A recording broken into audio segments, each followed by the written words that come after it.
بسم الله والحمد لله والصلاة والسلام عليك يا رسول الله بسم الله والحمد لله الصلاة والسلام عليك يا رسول الله الصلاة على النبي والسلام على الرسول الشفيع الأبطحي ومحمد عربي بلغ العلا بكماله كشف الدجى بجماله حسنت جميع خصاله صلوا عليه وآله مولاي صل وسلم دائما أبدا على حبيبك خير الخلق كلهم هو الحبيب الذي ترجى شفاعته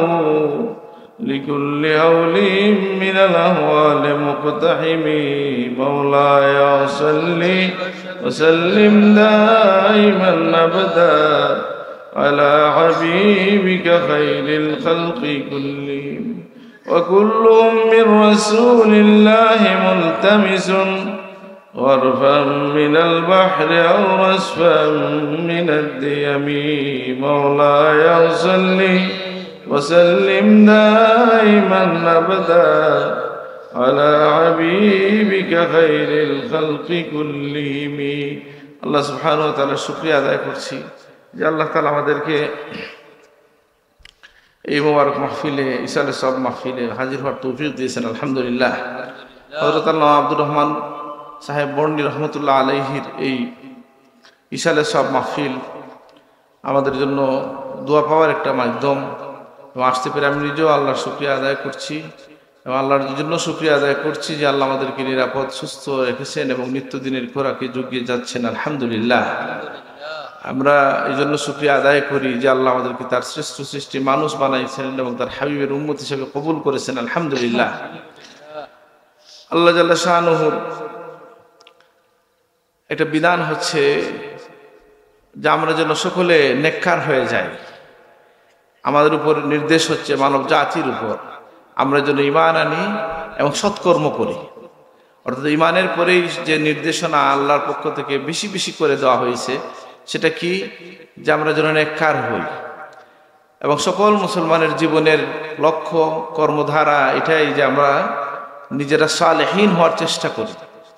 আমি গত দু একদিন থেকে আমার মাথায় মনে এই কথাটা আসতেছে যে আমার দাদা সাহেব হয়তো সাহেবুল্লাহ ফুলতুরি রহমতুল্লাহ আলাইহি খুব বেশি বেশি এই দোয়াটা করতেন যে তাওয়াফানা মুসলিমিন ওয়াল হিকনা বিসসালিহিন। কি মনে আছে আপনাদের? এই দোয়াটা বেশি বেশি করতেন কি যে আল্লাহ আমাদেরকে আপনি মৃত্যু দান করেন মুসলমান হিসাবে এবং সালেহীনদের সাথে আমাদেরকে মিলিয়ে দেন, আল্লাহুম্মা আমিন। এবং এটা এই যে এখন মেরাজের মাস তো বোধহয় গেল, শাবান আসছে, তো সেই মাসেও দেখেন আমরা যে ঘটনা জানি বা আলোচনা হয় আত্তাহিয়াতুর একটা ঘটনা, যদি এটা নিয়ে কিছু ইখতিলাফ পাওয়া যায়, তো দেখেন আত্তাহিয়াতু যে আমি যে দোয়া করি সেই দোয়াটা কেমন। একটা দোয়া হচ্ছে আত্তাহিয়াতু লিল্লাহি ওয়াস সালাওয়াতু ওয়াত তাইয়্যিবাতু ওয়াস সালামু আলাইকা আইয়ুহান নবী ওয়া রাহমাতুল্লাহি ওয়া বারাকাতুহু। এরপরে কি পড়া হয়? আসসালামু আলাইনা ওয়া আলা ইবাদিল্লাহিস সালিহিন। তাহলে নামাজ তো শত শত কোটি মুসলমান পড়তেছেন এবং এই দোয়া করছেন যে আসসালামু আলাইনা, সালাম বর্ষিত হোক, শান্তি বর্ষিত হোক আমাদের উপর, ওয়া আলা ইবাদিল্লাহিস সালিহিন, আল্লাহর নেককার বান্দাদের উপরও আল্লাহর সালাম শান্তি বর্ষিত হোক। এটা যত মানুষ নামাজ পড়ছেন, সালাত আদায় করছেন, তারা আত্তাহিয়াতু পড়ছেন কমপক্ষে 2 বার, আর এই আত্তাহিয়াতু বা কমপক্ষে 1 বার পড়ছেন কোন নামাজে। আর এই আত্তাহিয়াতুর মধ্যে সালেহীনদের জন্য দোয়া আছে। এই জন্য সালেহীনের দলভুক্ত যদি আমরা হয়ে যাই তাহলে তামাম জাহানের সকল মুমিনের দোয়ার মধ্যে আমরা শামিল হয়ে যাচ্ছি আলহামদুলিল্লাহ। আর এই সালেহ হওয়াটা, সৎকর্মশীল হওয়া হলে লাভ কি বা ক্ষতি আছে কি? বলেন না, শুধুই লাভ আলহামদুলিল্লাহ। লাভটা কিরকম? যে লাভ দুনিয়ায় লাভ আছে, আখেরাতে লাভ আছে। এখন দেখেন আমাদের সমাজে আমরা যখন আল্লাহর ওলিদেরকে আমরা দেখি, তারা কারা? বলে তারা তো আরবিতে যদি আপনি তাদের পরিচয় দেন তো সালেহীন বলতে হবে। যারা সৎকর্মশীল আল্লাহওয়ালা যারা, তারাই। তো আমরা হয়তো বাংলায় বলি তাদেরকে পীর সাহেব, কেউ শায়েখ বলতেছেন, কেউ হজরত বলতেছেন, কিন্তু তাদের মূল গুণটা কি? যে তারা সৎকর্ম করার মধ্য দিয়া আল্লাহর সন্তুষ্টি অর্জন করেছেন, রাসূলুল্লাহর সুন্নতের ইত্তেবার মধ্য দিয়া তারা আল্লাহর প্রিয়ভাজন হয়ে গেছেন। এই জন্য তারা দুনিয়ায় নামী হয়েছেন, আখেরাতেও তারা মুক্তিপ্রাপ্ত দলে থাকবেন। আল্লাহ তাদের মধ্যে আমাদেরকেও শামিল করে দেন, আমিন। ইন্নাল্লাযীনা আমানু ওয়া আমিলুস, আমি যে আয়াত পড়লাম সেই আয়াতের মধ্যে আল্লাহ তাআলা বলে দিচ্ছেন যে নেককার যে হবে তাকে আল্লাহ কি দিবেন। ইন্নাল্লাযীনা আমানু ওয়া আমিলুস সালিহাতি সায়াজআলু লাহুমুর রাহমানু উদ্দা, যে ঈমান আনবে আর নেকির কাজ করবে আল্লাহ তার জন্য ভালোবাসা সৃষ্টি করে দিবেন। সুবহানাল্লাহ। কারণ কেউ যদি দিনের কাজ করতে চান, তাহলে তার বেশি কাজ করতে যদি চান, ধর একটা মাদ্রাসা করতে চান, দিনই কোনো খেদমত করতে চান, তাহলে কিছু মানুষ তার সঙ্গী লাগবে এবং সহকারী লাগবে, সহযোগী লাগবে। আল্লাহ বলেন আমি এটা করে দেব। সুবহানাল্লাহ। এই জন্য নেককার হইলে লাভ কি? বলে আল্লাহ মানুষের মধ্যে ভালোবাসা সৃষ্টি করে দেন। এটা আমি কোনো জায়গায় এটা শুনি বা দেখি যে ধরেন আলেম ওলামাকে বা পীর সাহেবদেরকে যে মানুষ হাদিয়া দেয়, এটা নিয়ে তো অনেক সময় আমাদের অনেক ভাই সাধারণ মানুষ দেখবেন অনেকেই বলে যে ওনাদের তো বিনা পুঁজির ব্যবসা, বলে না অনেকে, এরকম মানে তামসা করে বলে বা নেগেটিভলি বলে। এটা বলা উচিত না। আসলে তো পুঁজি আছে কি নাই? আছে কি? বলে সৎকর্ম যেটা আল্লাহর জন্য আপনি করেন, আল্লাহ বলেন তুমি যে আমার কাজ করেছো, আমি এর কারণে মানুষের হৃদয়ে তোমার ভালোবাসা ঢেলে দিয়েছি। সুবহানাল্লাহ। এখন হাদিয়ার বিষয়টা, এখন আমি ওয়াজ করলে যদি মনে করেন আমাকে হাদিয়া দেওয়ার জন্য করছি, কিন্তু ভুল। মানে হাদিয়ার প্রসঙ্গটা কেমন? বলে হাদিয়া নেওয়াও সুন্নত, দেওয়াও সুন্নত, নাকি? তাহাদ্দু তাহাব্বু, হাদিয়া দিলে ভালোবাসা বৃদ্ধি পায়। আর হাদিয়া রাসূলুল্লাহ কবুল করতেন, নবীদের বৈশিষ্ট্য। ওই যে সাহাবী বললেন তিনি নবী কিনা, আমি পরীক্ষা করতে আসলাম। যখন দেখলাম যে তিনি হাদিয়া নিচ্ছেন এবং নিজে খাচ্ছেন, অন্যকে দিচ্ছেন, আর সাদাকা আসলে তিনি কি করছেন? সাদাকাটা তিনি নিজে গ্রহণ করেন নাই, আহলে সুফার কাছে বা গরিব যারা, মিসকিন যারা, তাদের কাছে পাঠিয়ে দিয়েছেন। আমি নিশ্চিত হইলাম যে তিনি নবী। সুবহানাল্লাহ। তাহলে হাদিয়া গ্রহণটা হচ্ছে নবীদের বৈশিষ্ট্যের মধ্যে, পরিচয়ের মধ্যে একটা। তো এই যে কিন্তু হাদিয়ার জন্য লালায়িত হওয়া, এটা আবার নিন্দনীয়। আমরা যদি চাই আমি যে আমাকে কেউ কিছু দিক, না, আল্লাহর ওলিরা মানুষকে দিতেই চান, কিন্তু আল্লাহ মানুষের মধ্যে তাদের ভালোবাসা দেন। শুধু হাদিয়া দিয়ে তো এটা বোঝা যায় না। এই মানুষের যে ভালোবাসা, শ্রদ্ধা যে আল্লাহর ওলিদের প্রতি আসে, এটা কে সৃষ্টি করে দেন? আল্লাহ বলেন আমি সৃষ্টি করে দিই। সুবহানাল্লাহ। তাহলে এখন এই কথা বলে কি আমরা শুধু নির্দিষ্ট কিছু মানুষের কথা বুঝবো? না, যে কোনো ইমানদার যখন নেক কর্ম করবেন, আল্লাহ তার জন্য একটা ভালোবাসার ব্যবস্থা করে দেন। সুবহানাল্লাহ। তাহলে নেক কাজ আমরা বেশি বেশি যেন করতে পারি, আল্লাহ তুমি তৌফিক দান করো। আমি অনেক জায়গায় এই কথা বলেছি, নেক কাজের যদি কোনো তালিকা আপনারা করেন, তাহলে আমাদের সাধারণত আমরা যদি একটা তালিকা করি, তালিকার প্রথমে নামাজ, রোজা আসবে, হজ, যাকাত আসবে। কিন্তু আমরা এটা মনে রাখবো যে নেকির কাজের তালিকা অনেক লম্বা, যেটাকে আপনি আমি নেকি মনে করি না, এটার মধ্যেও নেকি আছে। কথা বলার মধ্যে নেকি আছে কি নাই? আছে তো। সুন্দর কথা যদি বলে, কাউলুন মারুফুন খায়রুম মিন সাদাকা, তিনি ইয়াতবাউহা আযা, যে হাদিস শরীফের মধ্যে এসেছে যে সত্য কথা, সুন্দর কথা, ভালো কথাও একটা সদকা। সুবহানাল্লাহ। হাসি মুখে কথা বলা, তাবাসসুমুকা আলা ওয়াজহি আখিকা সাদাকা, তোমার ভাইয়ের সাথে হাসি মুখে কথা বলাও একটা সদকা। সুবহানাল্লাহ। এই কথা বলার কথা বলি বা জীবন মানুষকে সাহায্য করার কথা বলি, এইভাবে যদি আপনি তালিকা করেন, নেকির কাজ, মানে এর কাজ, সৎকর্মের তালিকা অনেক লম্বা। আমি অনেক জায়গায় এটা বলছি। বলেন তো আপনার আমাদের বড় সাহেবের যে কাজের তালিকা কেউ কি দেখছেন? না, দেখার তো সুযোগ আছে। তালিকা কোন আছে না? চিঠির মধ্যে অনেক সময় দেওয়া হয় যে কি কি তালিকা। বলে আলহামদুলিল্লাহ, কদুর বিচি বিতরণ থেকে নিয়ে মসজিদ বানানো পর্যন্ত 5 টাকা থেকে নিয়ে লাখ টাকার প্রজেক্ট আছে। আছে কি নাই? কেন? বলে এগুলা কিভাবে সৃষ্টি হয়? আমি নিজে প্রশ্ন করেছি বড় সাহেবকে, যে সাহেব এই প্রজেক্ট কিভাবে সৃষ্টি হইল, এত প্রজেক্ট? সাহেব বলছেন কি, যা একদিনে তো হয় নাই, চলায় ফিরায় যখন যেটা ভালো কাজ মনে হয়েছে এটা শুরু করে দিয়েছে। আলহামদুলিল্লাহ। মশারির প্রজেক্ট কিভাবে শুরু হইলো? বলে সাহেব গেছেন হসপিটালে গিয়া দেখছেন মাটির মধ্যে কিছু মানুষ, হসপিটালে তো সরকারি হসপিটালে তো জায়গা হয় না সবদিকে নাকি, তাদেরকে জিজ্ঞেস করছেন যে কোনো কষ্ট আছে কিনা, তারা বলছে মশায় কামড়ায়। তো শুরু হইলো মশারির প্রজেক্ট। আলহামদুলিল্লাহ। তাহলে কি বোঝা গেল যে নেকির কাজের আমরা সালেহ হওয়ার জন্য, সালেহীনের দলভুক্ত হওয়ার জন্য নিত্য নতুন নতুন নতুন নেকির কাজ আমরা শুরু করতে পারি। আল্লাহ আমাদেরকে তৌফিক দান করুন, আমিন। ইবনে মাসউদ রাদিয়াল্লাহু আনহু বলছেন যে আমি যদি প্রত্যেক দিন একটা ভালো কাজ করতে না পারি, নতুন কিছু করতে না পারি, তাহলে আমার এই দিনটা ব্যর্থ গেছে আমি মনে করি। আল্লাহ আমাদেরকে হেদায়েত দান করুন, আমিন। তাহলে আমরা বুঝলাম যে নেকির কাজ করলে কি হয়। একটা হচ্ছে আল্লাহ ভালোবাসা সৃষ্টি করে দেন মানুষের মধ্যে, আর একটা হচ্ছে কি যে আমরা, আমার দাদা সাহেব প্রায় ওয়াজ করে এটা বুঝাইতেন, এবং ইবনে আব্বাস রাদিয়াল্লাহু আনহু রেফারেন্স দিয়ে তাফসীরে তাবারি থেকে তিনি বলতেন, আমি নিজেও তাফসীরে তাবারি খুলে দেখেছি, এই ঘটনাটা আসছে যে আম্মাল জিদারু ফাকানা লিগুলামাইনি ইয়াতীমাইনি ওয়া কানা তাহতাহু কানজুল লাহুমা ওয়া কানা আবুহুমা সালিহা। এই আয়াতের তাফসীরের মধ্যে কি এসেছে যে মূসা আলাইহিস সালাম আর খিজির আলাইহিস সালাম একটা গ্রামে গিয়া একটা দেওয়াল ঠিক করতে লাগছেন, যে দেওয়ালটা ওই গ্রামের, যে গ্রামের লোকজন তাদেরকে খাবার দেয় নাই, তাদেরকে মেহমানদারি করে নাই, সেই গ্রামে মসজিদ দেওয়াল ঠিক করতে যখন লাগছেন, তখন কি করেছেন আমাদের মূসা আলাইহিস সালাম কষ্ট পেয়েছেন, প্রশ্ন করেছেন যে যারা আমাদেরকে খাবার দিল না, তাদের এখানে দেওয়াল কেন আমরা বিনা পয়সা ঠিক করতে গেলাম? এটার ব্যাখ্যা কি দিয়েছেন খিজির আলাইহিস সালাম? তিনি বলছিলেন আম্মাল জিদারু ফাকানা লিগুলামাইন ইয়াতীমাইনি ওয়া কানা তাহতাহু কানজুল লাহুমা ওয়া কানা আবুহুমা সালিহা।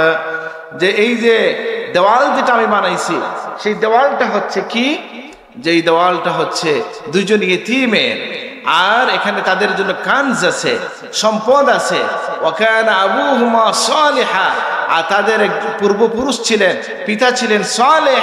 তাফসীরে তাবারিতে বলা হয়েছে 7 সিঁড়ি আগের একজন পিতৃপুরুষ ছিলেন সালেহ। সুবহানাল্লাহ।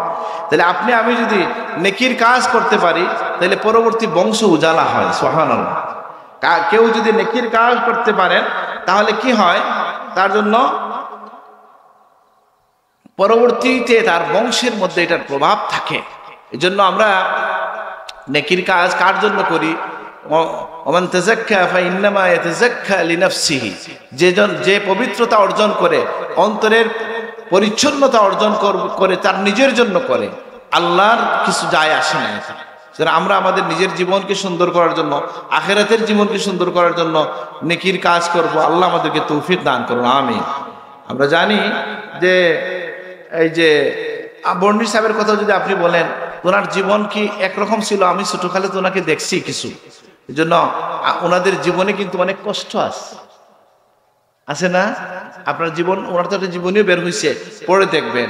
অনেক হাঁটছেন জীবনে, অনেক দূরে দূরে গেছেন, মানুষকে নসিহত করছেন, এবং গল্পের মধ্য দিয়া কখনো হাসাইয়া মানুষকে আল্লাহর পথে হেদায়েত দেওয়ার চেষ্টা করেছেন। আমার জীবনে একটা কথা মনে আছে উনার, কিন্তু বলতে পারবো একটু হাসির কথা আর কি, এটা বলা উচিত হবে না এখানে।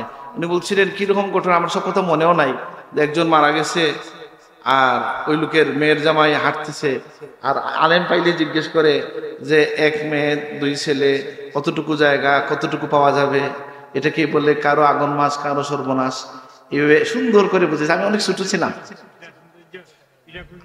সুন্দর করে উনি বুঝাইতেন। কি বুঝাইতে চাইছেন? যে একজনের দুর্ভোগের সময় দুনিয়ার প্রতি আমাদের যে অতি আগ্রহ, তিনি সেই বিষয়টা বুঝাবার চেষ্টা করছেন, যে এইভাবে আমরা কি করি, আমরা দুনিয়ার প্রতি লিপ্ত হয়ে যাই। তো যাই হোক, আমি যেটা বলছিলাম, যে আমরা যখন নেকির কাজ যদি আমরা করি, তাহলে আমাদের বংশ উজালা হয়। নেকির কাজ যদি আমরা করি, আল্লাহ আমাদের জন্য ভালোবাসার বাজার সৃষ্টি করে দেন। সুবহানাল্লাহ।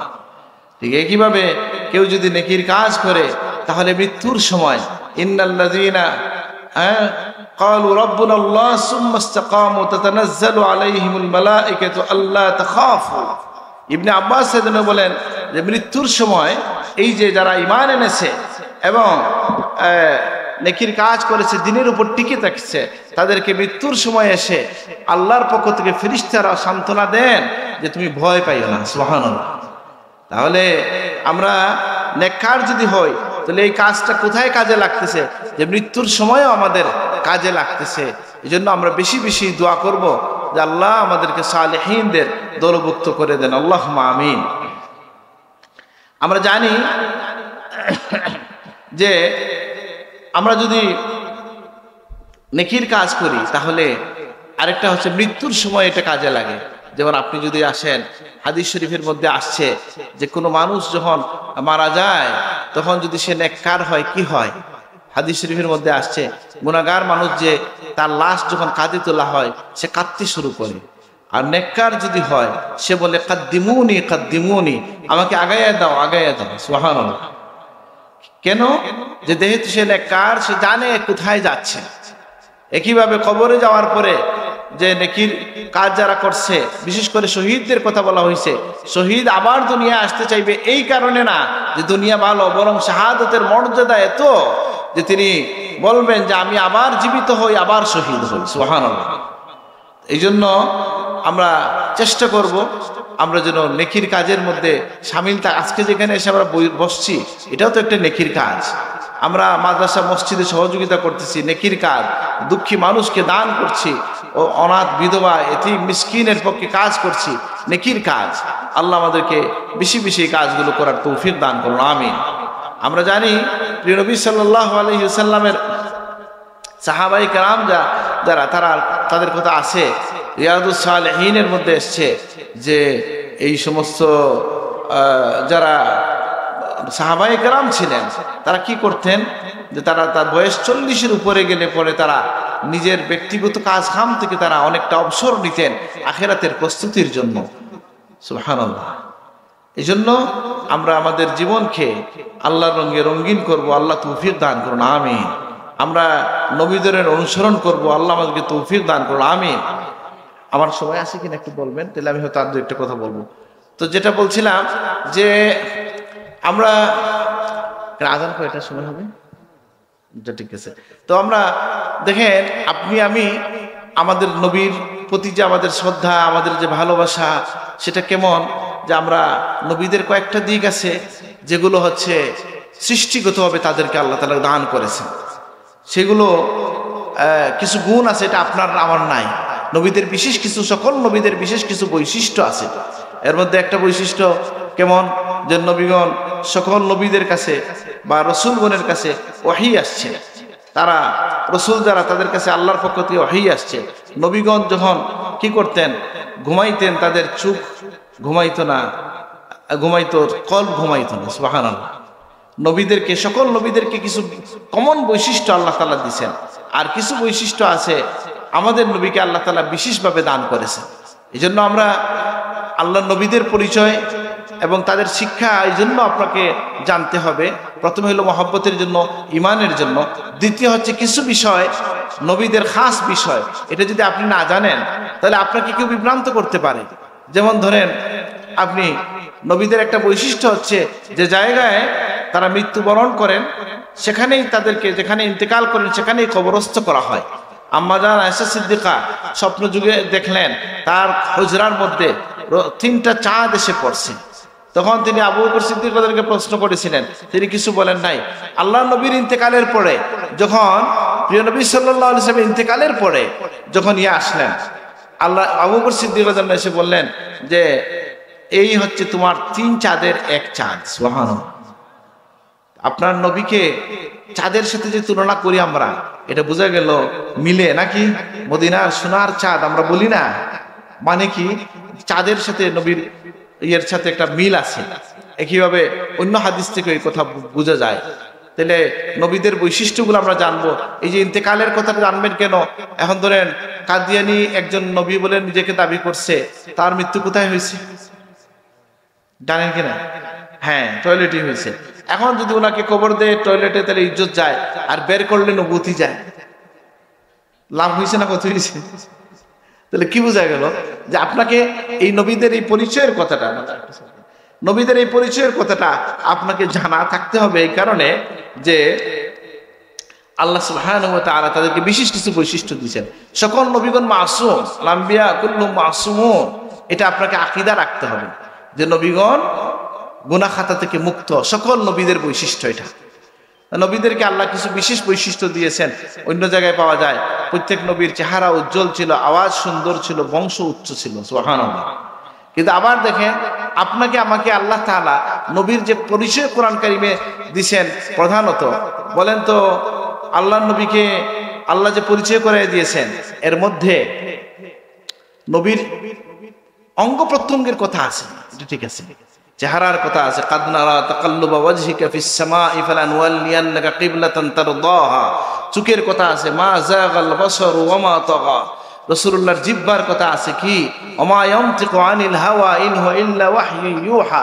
হাতের কথা আছে কি, ইন্নাল্লাযীনা ইউবাইউনাকা তাহতাশ শাজারাতি ইন্নামা ইউবাইউনাল্লাহ আছে। লিনুসাব্বিতা বিহি ফুআদাক, রাসূলুল্লাহর কলবের কথা আছে। কিন্তু আল্লাহ তাআলা যখন আমাদেরকে নবীর বিষয়ে পরিচয় দিয়েছেন তখন কি বলছেন, ওয়া ইন্নাকা লাআলা খুলুকিন আযীম। হে নবী, আপনি সুমহান চরিত্রের উপর অধিষ্ঠিত। নবীর বংশ উচ্চ, নবীর চেহারা সৌন্দর্য, এই সমস্ত বিষয়কে আল্লাহ তাআলা কোরআনে বিস্তারিত বর্ণনা করেন নাই, কিন্তু নবীর চরিত্রের ব্যাপারে আল্লাহ তাআলা বিশেষভাবে বলেছেন। কারণ কি বলে, আপনার আমার যে কেউ যে কোনো জায়গায় জন্ম নিতে পারে, যে কোনো পরিবারে জন্ম নিতে পারে, এটাকে মুখ্য করেন নাই আল্লাহ তাআলা, আখলাককে মুখ্য করেছেন, চরিত্রকে মুখ্য করেছেন। নবী থেকে আপনি কি নিবেন? কিছু বিষয় আছে যেগুলো আপনি শুনে ইমানকে মজবুত করবেন, যেগুলো শুনে আপনার ইমান তাজা হবে, আপনার ইমানকে সুরক্ষা দিবেন। আর কিছু বিষয় আছে আপনি অনুসরণ করবেন। ইমানকে সুরক্ষা দেওয়ার জন্য, নবীদের ব্যাপারে ইমান আনয়নের জন্য তাদের বৈশিষ্ট্য সম্পর্কে জানতে হবে। যেমন তারা মাসুম ছিলেন, যেমন তাদের কাছে আল্লাহর পক্ষ থেকে ওহী আসছে, এটা জানবেন। নবীদের একটা বৈশিষ্ট্য হচ্ছে যে তারা কি হন না, সম্পদ রেখে যান না। নাহনুল আম্বিয়া লা নারিসু ওয়া লা নুরিসু। আমরা নবীগণ কি করি না, ওয়ারিস হই না কারো, আমরা কারোর জন্য ওয়ারিসের সম্পদ রেখে যাই না। ইন্নামা ওয়ারাসুল ইলমা, নবীগণ ইলম রেখে যান, সুবহানাল্লাহ। এজন্য নবীজি বলছেন, কেউ যদি ইলম গ্রহণ করে সে আমার মিরাসের পূর্ণটা গ্রহণ করেছে, সুবহানাল্লাহ। নবীর সম্পদে সকলের অধিকার আছে কি নাই? আছে। এই জন্য এক সাহাবীকে বলছে বাজারে যে, তোমরা আজকে কুলাউড়া মিটে বলে আসছি, এই যে মজলিসে বসছেন কেন? আমি তো বুঝি ইলম নেওয়ার জন্য, কিছু জানার জন্য বসছি, নাকি কিছু জানতেই তো বসছেন। এটাই হচ্ছে আমাদের উদ্দেশ্য। কেন? যে এখান থেকে যতটুকু নিব আমরা নবীর ওয়ারাসাতি সম্পদ থেকে আমি ভাগ পেয়ে গেলাম, আলহামদুলিল্লাহ। আমরা এটা বুঝলাম যে এখন সাহাবীকে বলছেন নবীকে, সবাইকে, যে তোমরা যে এখানে বাজার ঘাট করতেছ, তুমি কি জানো নবীর সম্পদ মসজিদে বিতরণ হচ্ছে? তোমরা এখানে বসে আছো। সবাই দৌড়ে দৌড়ে মসজিদে গেছে, গিয়ে দেখে যে ওখানে কোনো সম্পদ তো বিতরণ হয় না, কোরআনের দর্স হচ্ছে, বা ইলমি দর্স হচ্ছে। তারা বললো, আপনি বললেন না সম্পদ এখানে বিতরণ হচ্ছে? তিনি বললেন, হ্যাঁ, নবীর সম্পদ তো এটাই, যেটা এখানে হচ্ছে কোরআন হাদিসের তালিম হচ্ছে, সুবহানাল্লাহ। নবীদের একটা বৈশিষ্ট্য পাওয়া গেল। দানের ব্যাপারে একটা বিষয় হলো, একটু যদি কেউ দেন এরপরে যদি বাকিরা দেওয়া শুরু করেন তাহলে সওয়াব হবে। যা কার আদাল ওয়াল খায়র কাফাইলিহি, অথবা মান সান্না সুন্নাতান হাসানাতান, হাদিসের ব্যাখ্যা এটা আসছে যে প্রথম যে দিবে পরে যদি মানুষজন দেয় সকল তার এই পরিমাণ সওয়াব সে পাবে। নবীগণের কিছু বৈশিষ্ট্যের কথা আমি বলবো আর এক দুইটা। কেন বলবো? যে আমাদের ইমানকে মজবুত করার জন্য। যে প্রিয় নবী সাল্লাল্লাহু আলাইহি সাল্লাম এর কথা থেকে আমরা এটা বুঝতে পারি। আচ্ছা, নবীগণ তাদের কবরে জীবিত, আলহামদুলিল্লাহ। আল্লাহ নবী হাদিসের মধ্যে বলেছেন, আকসিরু আলাইয়া সালাতাকুম ইয়াউমাল জুমআহ ফা ইন্না সালাতাকুম মা'রুদাতুন আলাইয়া। জুমার দিনে বেশি বেশি সালাত পড়ো, দরুদ পড়ো আমার উপর, তোমাদের সালাত আমার কাছে পেশ করা হয়। যখন সাহাবী বললেন, ইয়া রাসূলুল্লাহ, এটা কি আপনি ইন্তেকালের পরেও যখন আপনি মাটির সাথে মিশে যাবেন, তখন রাসূলুল্লাহ ফরমাইলেন যে, ইন্নাল্লাহ হারামা আলাল আরদা আন তাকুলা সাদাল আম্বিয়া ফা ইন্না নাবিয়াল্লাহি হাইয়ুন ইরযাকু। আল্লাহ নবীদের দেহকে খাওয়া মাটির উপর হারাম করে দিয়েছেন, সুবহানাল্লাহ। আর আমাদের নবী মেরাজে যাওয়ার সময় বলছেন, রাআইতু মূসা কাইমান ইউসাল্লি, আমি দেখলাম মুসা দাঁড়িয়ে দাঁড়িয়ে তিনি নামাজ পড়তেছেন, সুবহানাল্লাহ। এই হাদিস থেকে বলা হয় নবীগণ তাদের কবরে তারা নামাজ আদায় করেন, সুবহানাল্লাহ। তাহলে নবীগণ কতটা বৈশিষ্ট্য আমরা বললাম। নবীগণ জীবিত, তাদেরকে রিজিক দেওয়া হয়, সুবহানাল্লাহ। নবীদের বিবিগণ রেখে যাওয়ার পরে তাদেরকে আর কেউ বিবাহ করতে পারে না। সুবহানাল্লাহ। আরেকটা বলেছি, নবীদের চোখ ঘুমায় অন্তর ঘুমায় না, এই জন্য নবীদের স্বপ্নটাও ওয়াহী। বুঝেন নাই? ইব্রাহিম আলাইহিস সালাম দেখছিলেন যে সন্তানকে কুরবানি দিবেন, দেওয়া লাগছে কিনা? আপনি দেখলে এটা না, এটা ভিক্ষা আলেমদের কাছ থেকে নিতে হবে।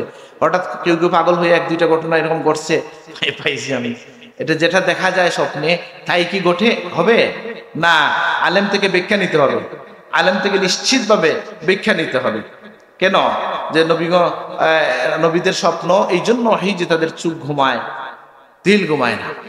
আর নবীগণ মাসুম, এটা আমরা জানলাম। একটু তাড়া করছি এই জন্য যে আজান হয়ে যাবে। নবীগণ মাসুম, এটা আকীদা রাখতে হবে।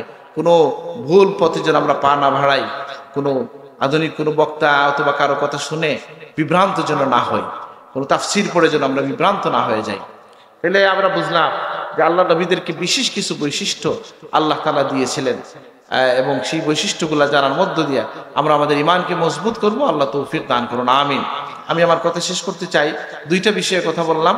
একটা বিষয় হচ্ছে নেকির কাজ করলে কি কি ফায়দা হয়, বলছি কিনা? একটা হচ্ছে আল্লাহ ভালোবাসার বাজার তৈরি করে দেন, সুবহানাল্লাহ। আল্লাহ সন্তানকে, পরবর্তী প্রজন্মকে আল্লাহ উজালা করে দেন, সুবহানাল্লাহ। আর কি যে মৃত্যুর সময়ে আল্লাহর পক্ষ থেকে সান্ত্বনা দেওয়া দেন, ফেরেশতারা এসে, সুবহানাল্লাহ। কবরে যাওয়ার সময় শৌকের সাথে তারা কবরে যায়। আরেকটা আছে যে কোনো মানুষ যদি কি হয়, যে নবীজির এক হাদিস আছে, হাসর হবে কতক্ষণ, যেটা জোহর থেকে আসর পর্যন্ত মনে হবে।